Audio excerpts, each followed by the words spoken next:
Olá, bem-vindos à Equitação Magazine. Esta semana temos como convidado Manuel Teles Grilo, diretor da Escola Nacional de Equitação. Com a Taça de Portugal de Dressage à porta, fomos falar com Filomena Albano, da Associação Portuguesa de Dressage, para saber o motivo da alteração do formato da competição este ano. Ainda no âmbito desta disciplina, na terça-feira de manhã, o mundo da dressage parou para saber quem iria montar tótilas. A escolha recaiu sobre o alemão Matthias Alexander Rath. Antes disso, a Equitação TV falou com o campeão do mundo e antigo cavaleiro de tótilas, Eduard Gal, numa entrevista exclusiva que trazemos agora até si. Neste programa vamos também mostrar-lhe os principais momentos da final do Campeonato Nacional de Equitação de Trabalho, que decorreu na Companhia das Lesírias entre os dias 19 e 21 de novembro. A não perder as declarações dos campeões de Portugal 2010. Depois do colégio foi para a academia, onde ingressou o curso de cavalaria, tendo feito toda a carreira militar de alferes a coronel. Competiu em saltos de obstáculos, ensino e concurso completo, tendo alcançado o título de campeão nacional em 1984. Professor de equitação na Escola Superior Agrária de Elvas, na Escola Profissional Agrícola da Paiã e no Centro Militar de Educação Física e Desportos em Mafra, foi neste local onde fez os cursos de instrutor até mestre e chegou a diretor de ensino. Coronel Teles Grilo veio substituir o demissionário Coronel João Sequeira. Há apenas 3 meses no cargo de diretor da Escola Nacional de Equitação, quisemos saber como se processou a passagem de direção. Houve uma relação fria entre a escola e a federação, mas penso que tudo correu da maneira que tanto o falecido Presidente da Federação Equestre Portuguesa, que foi quem me convidou para ser diretor da escola, e também o Coronel Bilstano Sequeira, que era o antigo diretor, assim eles queriam, portanto fui convidado por eles. Pareceu que o meu nome traria algum consenso, e assim realmente aconteceu. Fui eleito no dia 28 de setembro, por unanimidade, e aqui estou, com muito orgulho e com muita vontade de continuar o trabalho que estava feito.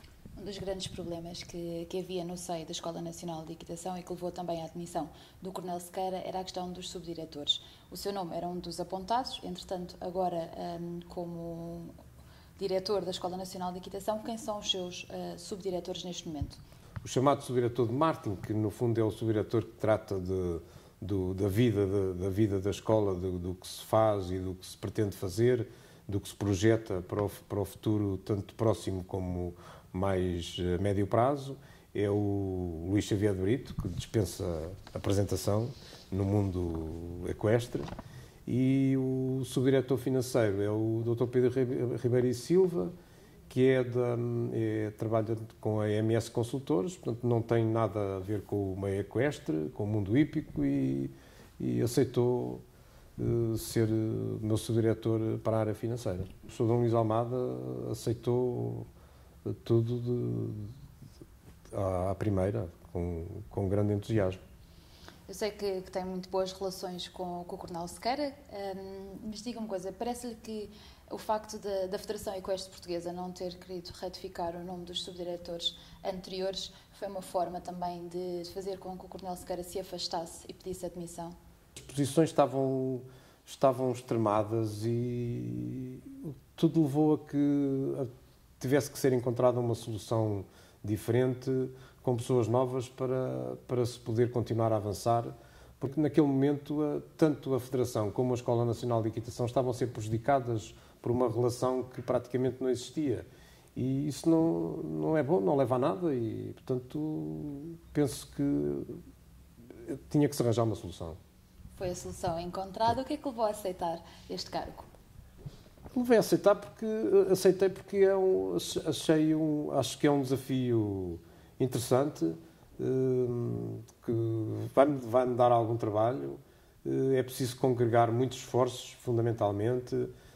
Eu tenho sempre a ideia de que todos nós sabemos um bocadinho, e esse bocadinho que todos nós sabemos, se for sempre somado, vamos a algum lado. Se começarmos a subtrair bocadinhos, é que paramos ou vamos no caminho errado, não é? E, portanto, esse desafio de congregar esforços e de manter de pé e melhorar e continuar o trabalho que foi feito do anterior, acho que é interessante. E aqui estou. Pelo quarto ano consecutivo, a Companhia das Lesírias, no Centro Hípico do Braço de Prata, recebeu a final do Campeonato Nacional de Equitação de Trabalho nos escalões de juvenis, júniores, masters consagrados e cavalos debutantes.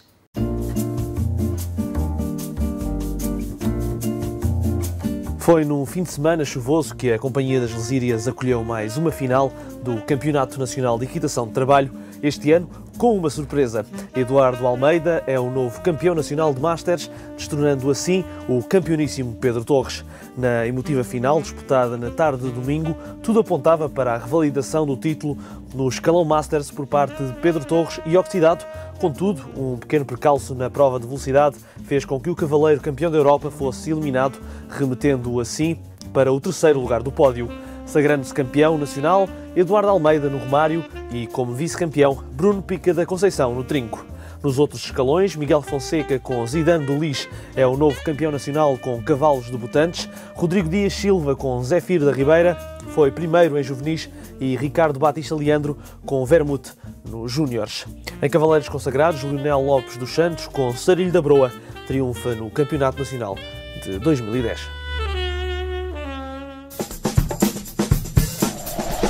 Já voltamos à equitação de trabalho, agora vamos à dressage.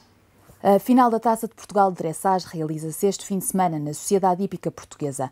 Em 2010, a competição conheceu um novo regulamento, onde as qualificativas são feitas nos CDNs e os resultados pontuam para o ranking nacional dos cavaleiros. Filomena Albano, da Associação Portuguesa de Dressage, explica o porquê das novas regras. As jornadas da taça, pelo carisma que tinham, as pessoas aderiam em muita afluência. Tínhamos concursos da taça com 100 ou 90 cavaleiros. Cada prova ou cada grau de dificuldade poderia ter 20 cavaleiros ou 15 ou 20. O que acontece? Só pontuam 7. Os outros todos não teriam qualquer hipótese de se integrar numa final. E ainda com a agravante de que havia muita gente que ia uma jornada ou dois, ou porque lhe dava jeito, ou porque queria experimentar um cavalo, tirava muitas vezes pontuação a outros cavaleiros que mantinham uma regularidade na taça. E então o que é que a gente se lembrou? Lembrou-se realmente de aproveitar os CDNs para fazerem as qualificações para a taça, com a mais-valia de pontuarem para o ranking nacional. E na Taça de Portugal toda a gente entra desde que tenham 6 qualificações a mais de 60.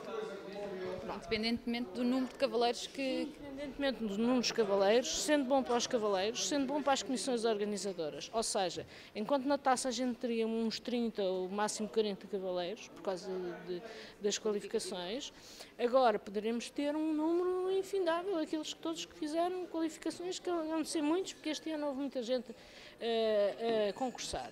Os CDNs este ano tiveram uma média entre 30 a 40 conjuntos, o que é muito bom. A final da taça vai realizar-se na Sociedade Hípica Portuguesa e, tal como já aconteceu aqui no campeonato, vamos ter ainda também a participação dos cavaleiros açorianos que ganharam a taça regional dos Açores. Uma competição a não perder nos dias 4 e 5 de dezembro no coração de Lisboa. Quais são os objetivos para estes próximos 4 anos? Gostava de apresentar uns estatutos que nos tivessem a garantia de ser aprovados e que fossem consensuais e, portanto, eu vou apresentá-los, penso que no princípio do próximo ano. Eu queria, nos estatutos, simplificar a estrutura da escola, se possível, como é de esperar, reduzindo custos e tentar agilizar mais as coisas, facilitar a ligação entre as pessoas que trabalham dentro da escola e os locais de formação. Para já temos um desafio que é o problema do Plano Nacional de Formação de Treinadores. Portanto, o Instituto de Desporto de Portugal determinou que as carreiras de treinadores sejam unificadas em todas as federações e nós não podemos fugir à regra, independentemente de toda a tradição que temos. Já temos muita coisa feita e somos até dos que estamos mais adiantados. Portanto, nós agora temos que fazer um entroncar entre aquilo que tínhamos, os ajudantes monitores, os instrutores e os mestres, e transformar isto tudo numa carreira de treinador desde o grau 1 até ao grau 4. Por coincidência, nós tínhamos antigamente 4 graus e agora o Instituto do Desporto definiu que a carreira de treinadores também deve ter 4 graus. Portanto, isso também nos simplificou a vida. Vai acontecer é que nós vamos ter a novidade grande será a parte geral, chamada a componente geral, que todos vão ter que fazer nos seus cursos de qualquer um dos graus. E essa parte geral é sobre algumas cadeiras relacionadas com o desporto. E com o treino, e com o esforço, metodologia do esforço, teoria do treino, etc. Mas, portanto, esta parte geral, depois acrescentada à componente específica, que vai ser alterada, mas o mínimo necessário, por forma, principalmente, a que o somatório geral agora não vai dar um grande acréscimo de horas. Portanto, vamos ter que reduzir um bocadinho o número de horas na parte específica. Isso vai também obrigar-nos a que, para conseguirmos o mesmo objetivo no final dos cursos, se vamos reduzir o número de horas, vamos ter que ser um bocadinho mais exigentes à partida e, portanto, no momento da admissão. Quanto aos cursos propriamente ditos, há alguns é que vão dar um enfoque um pouco maior? Eu penso que a parte da equitação geral e do ensino, dos obstáculos e do concurso completo, no fundo das disciplinas olímpicas, a coisa está cimentada, está a correr bem, não há grandes alterações a fazer em termos de funcionamento e de quantidade de cursos e de alunos, etc. Pode-se melhorar, mas é uma questão de melhorar, não é dar um empurrão novo, um fogo novo às coisas. O que já não acontece na equitação terapêutica, até no turismo equestre, passando pela equitação de trabalho, na equitação de tradição portuguesa, aí sim eu penso que é necessário e há condições para dar um forte impulso a essas modalidades, de maneira a aumentar o número de alunos, melhorar em termos de qualidade e de prestígio mesmo esses cursos, de maneira a que subir um bocadinho o nível das modalidades consideradas não olímpicas. A Companhia das Lesírias recebeu mais uma final do Campeonato Nacional de Equitação de Trabalho. Na emotiva final, disputada na tarde de domingo, tudo apontava para a revalidação do título no escalão de Masters por parte de Pedro Torres e Oxidado. Contudo, um pequeno percalço na prova de velocidade fez com que o cavaleiro campeão do mundo e da Europa fosse eliminado, remetendo para o terceiro lugar do pódio. Isto faz parte do desporto, estava à frente até ao último obstáculo. E claro, é um errozinho e os erros pagam-se caros. Eu quando meti a vara pareceu-me que tinha lá ficado, olhei para trás, pareceu-me que tinha lá ficado, avancei para a meta e não tinha ficado. Ainda ouvi da parte de fora a vara, mas isso não pode ser, a vara está lá, eu olhei, estava lá, por isso nem prestei muita atenção, mas realmente não estava. Eduardo de Almeida tornou-se assim pela primeira vez campeão nacional de Masters com o lusitano de 12 anos Romário, e a Equitação TV diz que é um título há muito esperado e merecido. Sinto-me bastante feliz, tanto pela taça como pelo campeonato, mas mais pelo campeonato porque foi uma luta bastante interessante, apesar de sermos todos amigos, e acho que merecia já um primeiro Há 9 anos que ando na equitação de trabalho, já tenho 3 vice-campeões, nunca tinha sido campeão, sinto-me bastante orgulhoso e muito contente. No segundo lugar do pódio ficou Bruno Pica da Conceição, com Trinco, um dos alunos de Pedro Torres, que faz um balanço muito positivo deste campeonato. Correu muito bem, desde a primeira prova até ao final do campeonato o cavalo manteve-se num bom nível, houve sempre uma interação entre os dois bastante boa, não houve nenhum azar a nível de saúde, nem dele nem minha, graças a Deus, e penso que foi positivo. Competitivo também e saudável. E parece que desta vez o ditado manteve-se, com o aluno a superar o mestre. A final do Campeonato de Equitação de Trabalho é um dos temas ao qual voltaremos na segunda parte, onde vamos ter também uma entrevista exclusiva com o campeão do mundo, Eduardo Galo. Até já!